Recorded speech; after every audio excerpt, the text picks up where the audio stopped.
Hi friends, welcome back to my YouTube channel.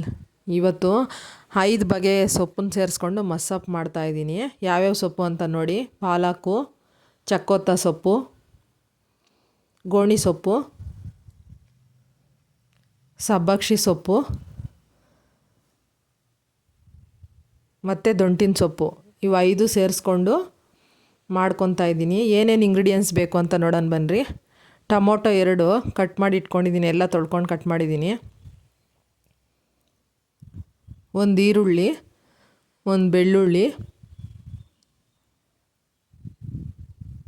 ಸ್ವಲ್ಪ ಕೊತ್ತಂಬರಿ ಸೊಪ್ಪು ಮತ್ತು 5-6 ಹಸಿಮೆಣ್ಸಿನ್ಕಾಯಿ, 2 ಬದನೆಕಾಯಿನ ತೊಗೊಂಡಿದ್ದೀನಿ. ಅದು ಕೂಡ ತೊಳೆದು ಕಟ್ ಮಾಡಿ ಇಟ್ಟಿದ್ದೀನಿ ನೋಡಿ ಎಲ್ಲನೂ. ಹಸಿಮೆಣ್ಸಿನ್ಕಾಯಿ ನಿಮ್ಮ ಖಾರಕ್ಕೆ ತಗ್ಗಟ್ಟಕ್ಕೆ ತಗೊಳ್ಳಿ. ಮತ್ತು ಟೀ ಗ್ಲಾಸಲ್ಲಿ 1 ಗ್ಲಾಸು, ಚಿಕ್ಕ ಗ್ಲಾಸಲ್ಲಿ ತೊಗರಿಬೇಳೆ ತೊಗೊಂಡಿದ್ದೀನಿ, ವಾಶ್ ಮಾಡಿ ಇಟ್ಕೊಂಡಿದ್ದೀನಿ. ಈಗ ಹೇಗೆ ಮಾಡೋದು ಅಂತ ನೋಡೋಣ. ಮೊದಲು ಕುಕ್ಕರಲ್ಲಿ ಎಲ್ಲ ತೊಳೆದ್ಬಿಟ್ಟು ಸೊಪ್ಪನ್ನ ಕಟ್ ಮಾಡಿ ಹಾಕ್ಕೊತಾ ಇದ್ದೀನಿ ನೋಡಿ.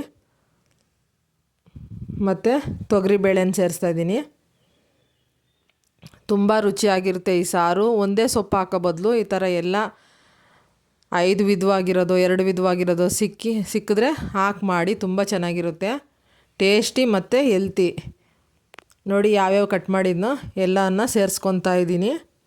ಈರುಳ್ಳಿ, ಟೊಮೊಟೊ ಮತ್ತು ಈ ಗ್ಲಾಸ್ ತೋರಿಸ್ತಾ ಇದ್ದೀನಲ್ಲ, ಆ ಗ್ಲಾಸಲ್ಲಿ ನಾನು 2 ಗ್ಲಾಸ್ ನೀರು ಹಾಕ್ಕೊಂಡಿದ್ದೀನಿ. ನೀವು ಜನ ನೋಡಿ ಹಾಕ್ಕೊಳ್ಳಿ, ಸೊಪ್ಪು ಹೆಚ್ಚಾಗಿ ತೊಗೊಂಡ್ರೆ ಹಾಕ್ಕೊಳ್ಳಿ. ನಾನೆಲ್ಲ ಒಂದೊಂದು ಇಡೀ ತೊಗೊಂಡಿದ್ದೀನಿ ಸೊಪ್ಪನ್ನ. ರುಚಿಗೆ ತಕ್ಕಷ್ಟು ಉಪ್ಪು, ಎಲ್ಲ ಕಟ್ ಮಾಡಿರೋವೆಲ್ಲ ಹಾಕ್ಬಿಟ್ಟು ಲಿಡ್ನ ಕ್ಲೋಸ್ ಮಾಡಬೇಕು ನೀರು ಹಾಕಿ. 4 ವಿಸಿಲ್ ಹಾಕ್ಸ್ಕೊತಾ ಇದ್ದೀನಿ ನಾನು. 4 ವಿಸಿಲ್ ಆದರೆ ಚೆನ್ನಾಗಿ ಬೇಯುತ್ತೆ ಅಂತ. ನೋಡಿ ಈಗ ವಿಸಿಲ್ ಹೋಯ್ತು. ನೋಡೋಣ ಹೇಗೆ ಬೆಂದಿದೆ ಅಂಥೇಳಿ. ನೋಡಿರಿ,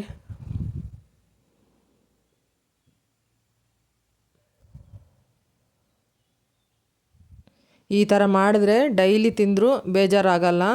ಮಕ್ಕಳಿದ್ರೆ ನಿಮ್ಮ ಮನೆಯಲ್ಲಿ ವಾರಕ್ಕೆ 3 ಸಲ 2 ಸಲ ಮಾಡಿಕೊಡಿ, ತುಂಬ ಹೆಲ್ತ್ಗೆ ಒಳ್ಳೆಯದು. ಈ ಥರ ನೋಡಿ ತೂತಿನ ಬಟ್ಲು ತಗೊಂಡು ನಾನು ನೀರನ್ನ ಬಸ್ಕೊತಾ ಇದ್ದೀನಿ. ಬೇರೆ ಪಾತ್ರೆಗೆ ನೀರು ಸಪ್ರೇಟ್ ಮಾಡ್ಕೊತಾ ಇದ್ದೀನಿ. ಮತ್ತು ಸ್ವಲ್ಪನೇ ತಗೊಂಡು, ಎಲ್ಲ ಒಂದೇ ಸಲನೂ ಮಾಡ್ಬೋದು, ಸರಿಯಾಗಿ ಸ್ಮ್ಯಾಶ್ ಆಗೋಲ್ಲ ಅಂಥೇಳಿ ಈ ಥರ ಸ್ವಲ್ಪನೇ ಕುಕ್ಕರ್ಗೆ ಹಾಕ್ಕೊಂಡು ಸ್ಮ್ಯಾಶ್ ಮಾಡ್ತಾಯಿದ್ದೀನಿ. ಸ್ಮ್ಯಾಶರ್ ಎಲ್ಲ ಮನೆಯಲ್ಲೂ ಇದ್ದೇ ಇರುತ್ತೆ. ಈ ಥರ ಮಾಡಿ, ಇಲ್ಲಾಂದರೆ ಮಸಿಯೋ ಕೋಲಿರುತ್ತೆ, ಅದರಲ್ಲಿ ಮಸ್ಕೊಳ್ರಿ ಚೆನ್ನಾಗಿ ನುಣ್ಣಗೆ. ಆಮೇಲೆ ಮಸ್ದಿರೋದೆಲ್ಲನೂ ಆ ನೀರಿಗೆ ಬೆರೆಸ್ಕೊತಾ ಇದ್ದೀನಿ.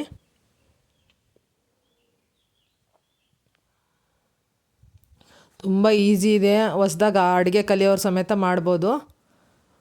ನೋಡಿ, ಆ ನೀರಿಗೆ ಬೆಸೆದ್ಮೇಲೆ ಒಗ್ಗರಣೆ ಹಾಕ್ಕೊಳ್ಳೋಣ. ಒಗ್ಗರಣೆಗೆ ಸ್ವಲ್ಪ ಎಣ್ಣೆ ಹಾಕ್ಬಿಟ್ಟು ಸಾಸಿವೆ ಸೇರಿಸ್ಕೊತಾ ಇದ್ದೀನಿ. ಮತ್ತು ಸ್ವಲ್ಪ ಜೀರಿಗೆ ಹಾಕ್ತಾಯಿದ್ದೀನಿ. ಜೀರ್ಣಕ್ಕೆ ಒಳ್ಳೆಯದು ಅಂತ ಜೀರಿಗೆ ಸೇರಿಸ್ಕೊಂಡಿದ್ದೀನಿ. ಮತ್ತು ಒಂದು ಚಿಕ್ಕ ಗಾತ್ರದ್ದು ಈರುಳ್ಳಿ ಕಟ್ ಮಾಡಿ ಇಟ್ಕೊಂಡಿದ್ದೆ, ಸ್ವಲ್ಪ ಕರಿಬೇವು ಎಲ್ಲ ಹಾಕ್ತಾಯಿದ್ದೀನಿ. ಚೆನ್ನಾಗಿ ಬೇಯಿಸ್ಕೊಳ್ಳಿ ಎಣ್ಣೆಯಲ್ಲಿ.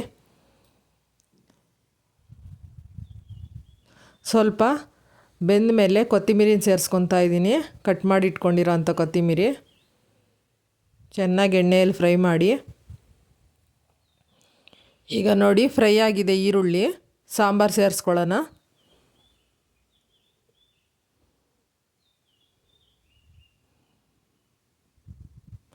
ನೋಡಿ ಸಾಂಬಾರು ಸೇರಿಸ್ಕೊತಾ ಇದ್ದೀನಿ. 1 ನಿಮಿಷ ಬೇಯಿಸ್ಕೊಳ್ಳಿ ಒಗ್ಗರಣೆಯಲ್ಲೇ ಸಾಂಬಾರನ್ನ.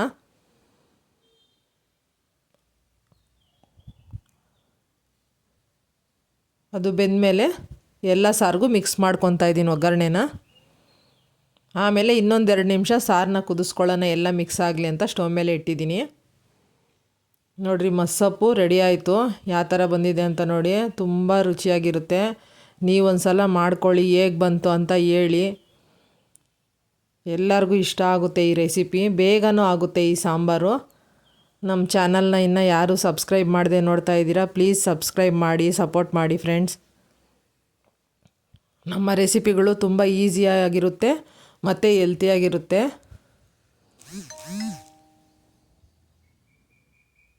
ನೋಡಿ, ಈ ಥರ ತೂತಿನ ಬಟ್ಲಲ್ಲಿ ಹಾಕಿದ್ದೆ ನಾನು.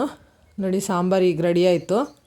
ನೋಡಿ ಈ ಥರ ಬಂದಿದೆ, ತುಂಬ ಟೇಸ್ಟಿಯಾಗಿರುತ್ತೆ. ಒಂದು ಸಲ ಟ್ರೈ ಮಾಡಿ ನೀವು ಕೂಡ.